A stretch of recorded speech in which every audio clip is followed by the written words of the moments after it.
sa Manlona Plaza. So, ito po yung harapan ng store namin. Makikita nyo po kaagad is yung DTF backlet po namin na 150, updated price po. Katabi niya po is yung aming TV ads, updated na rin po. More on Shirt Planet items na lang po yung TV ads namin ng mga nakalagay.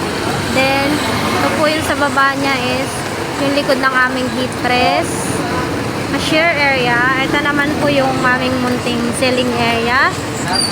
Then, ito po yung mga sublimation swatches ng mga fabric.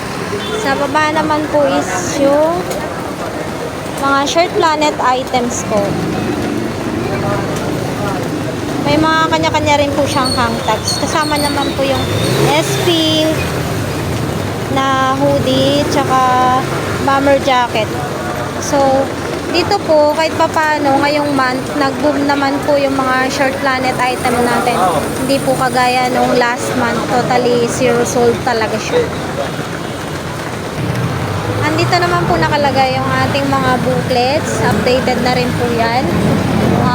Sublimation, couple, family design, business solution, at saka bestseller.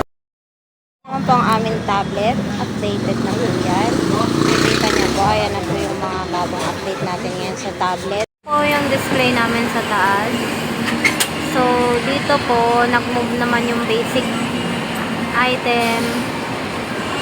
Nakasold kami ng 800 pesos last month. Ito naman, MTO na long sleeve, aqua blue. Since wala tayong stocks, kaya naging MTO siya 100 pieces. Itong dalawa, nakasold lang ng hoodie, 2 peraso. Tapos reflectorize is isa po. Baba po yung graphic area. 2 PC working naman po, sabli printer, then die printer. Tabi niya po yung mini extra.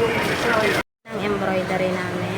Working, CCTV, lagayan po ng bag, cellphone, lagayan ng mga pilon tsaka frame.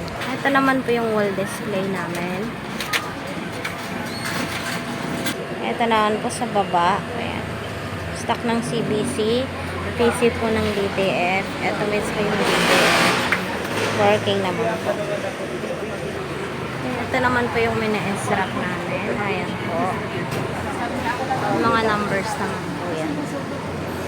Ito yung dry fits. Ito naman po yung cotton. Tabi niya po is yung aming cashier area. Ayan po.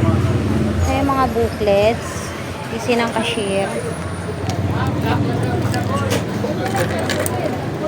Kaha. Then, ito po yung mga use forms. Calling card, rewards card, mga clips. Then, dito po yung mga ano namin, lagayan ng pending, clipboards. Katabi naman po is yung aming dual presser. Working naman sa baba po is yung aming mga pending na for pressing po.